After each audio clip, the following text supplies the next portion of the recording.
Bismillahirrahmanirrahim. Allahumma salli wa sallim ala Sayyidina Muhammad wa ala alihi wa sahbihi ajma'in. Kita akan membicarakan tentang kelebihan seorang janda yang tinggal dimati oleh suaminya. Kemudian beserta mereka memiliki beberapa anak. Di sini diceritakan di dalam kitab Syarah Uqudul Lijan halaman 11, Rasulullah sallallahu alaihi wasallam menyebut, wa zakara sallallahu alaihi wasallam minal arba'ati imra'atan mata zawjuha wa laha auladu sighar fahabasat nafsaha ala auladiha wa rabathum wa ahsanat ilaihim wa lam yatajawwaz khasyatan ayyadhiru. Qala sallallahu alaihi wasallam, haramallahu ala kulli adami jannah ayyadkhulaha qabli ghaira anni andur ayyamini fa idzan imra'atun tubadiruni ila babil jannah faqulu ma li hadhi tubadiruni fayuqalu li ya Muhammad hadhihi imrah kanat hasna an jamilatan wa kana indaha yatami laha fa sabarat alaihinna hatta balagha amarahunna allazi balagha fasyakarallahu laha zalika. Jadi di sini diceritakan yang bahwa Rasulullah sallallahu alaihi wasallam bersabda,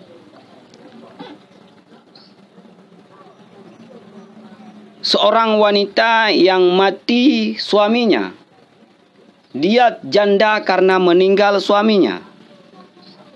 Kemudian dia memiliki anak, walaha aulad sighar, memiliki anak yang masih kecil yang belum balik, baik itu anak laki-laki ataupun anak perempuan. Fahabasat nafsaha an auladiha, kemudian dia menahan dirinya untuk anak-anaknya, menahan dirinya, menahan hawa nafsunya untuk anak-anaknya. Warabathum, mereka berusaha untuk mendidik anaknya, memberi makan anaknya, mencari nafkah untuk anaknya. Sehingga setiap hari berbanting tulang untuk menghidupi anak-anaknya, memberi pendidikan agama anaknya, memberi pendidikan adab kepada anaknya. Wa ahsanat ilaihim, segala jenis kebaikan dia lakukan untuk anaknya. Dia tidak memikirkan tentang dirinya.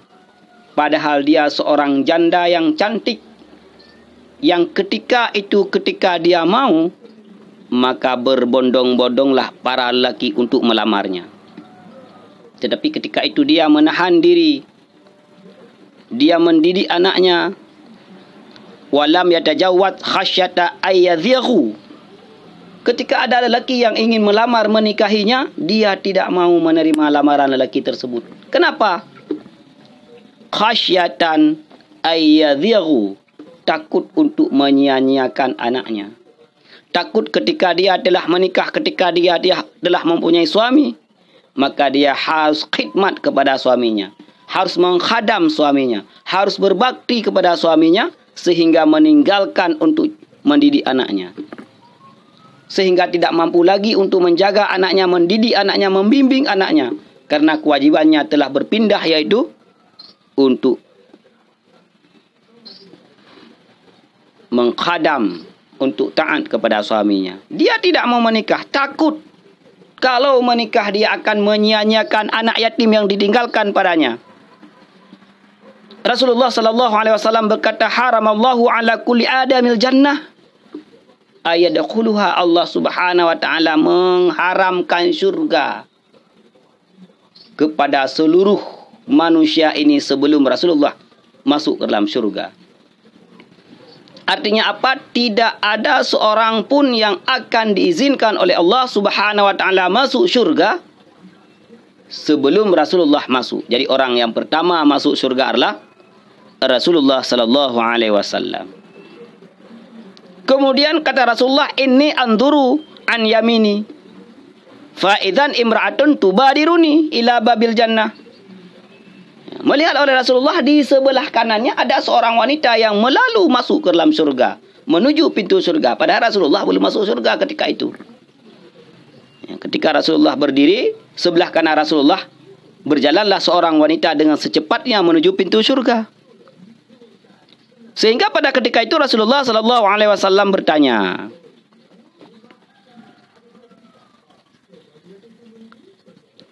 fa aqulu ma li hazi tubadiruni? Siapa yang lalu yang berjalan di sebelah kananku menuju pintu surga, siapa? Kata Rasulullah, bertanya Rasulullah, padahal beliau masih belum menuju. Fa yuqalu li ya Muhammad hadhihi imra'atun kanat husna jamilah wa kana indaha yatamilaha fasabarat alaihinna hatta balagha. Ketahuilah wahai Rasulullah, wahai Muhammad, ketika itu Allah Subhanahu wa taala berfirman bahwa yang lalu yang masuk ke surga sebelum engkau masuk itu adalah seorang wanita yang afifah, yang baik, yang memelihara syahwatnya, yang memelihara auratnya. Dia tidak pernah melakukan sesuatu yang haram. Dia tidak pernah mengutamakan nafsunya. Dia pelihara dirinya. Jamilah lagi sangat cantik luar biasa. Kalau kita bawa ke pasaran laku, tidak kita bawa pun ditawarkan. Cantik fisiknya, cantik akhlaknya, menahan dirinya demi menjaga anak-anaknya. Dan dia mempunyai anak-anak, sabar atas untuk mendidik anak-anaknya sehingga anak-anaknya balik. Maka Allah Subhanahu wa taala atas syukur yang ia miliki, atas kebaikan yang ia miliki, maka ketika itu Allah istimewakan kepadanya masuk surga. Nah, inilah. Jadi ketika seseorang telah menjadi janda, ketika seseorang suaminya telah meninggal, maka ketika itu yakinlah engkau wahai para istri-istri, para janda-janda yang memiliki anak, engkau adalah bahagian orang yang akan Allah masukkan ke dalam syurga sebelum Rasulullah sallallahu alaihi wasallam. Maka oleh karena demikian, apa yang dituntut oleh Rasulullah sallallahu alaihi wasallam, yang pertama, didiklah anakmu. Berilah dia makanan fisiknya, berilah dia makanan ruhnya, didik tubuhnya, didik jiwanya. Jadikan dia anak yang taat kepada Allah Subhanahu wa taala. Jadikan dia anak yang mengerti agama, anak yang fi sabilillah, anak yang senantiasa yad'u liwalidain, yang berdoa kepada kedua orang tuanya. Didiklah mereka. Ketika engkau mengorbankan seluruh waktumu, mengorbankan kebahagiaanmu, mengorbankan kesenanganmu demi mendidik mereka, sehingga engkau tidak pernah menikah dengan siapapun sebelum mereka balik, maka tempatmu adalah surga yang Allah berikan kepadamu. Wabillahi taufiq wa hidayah.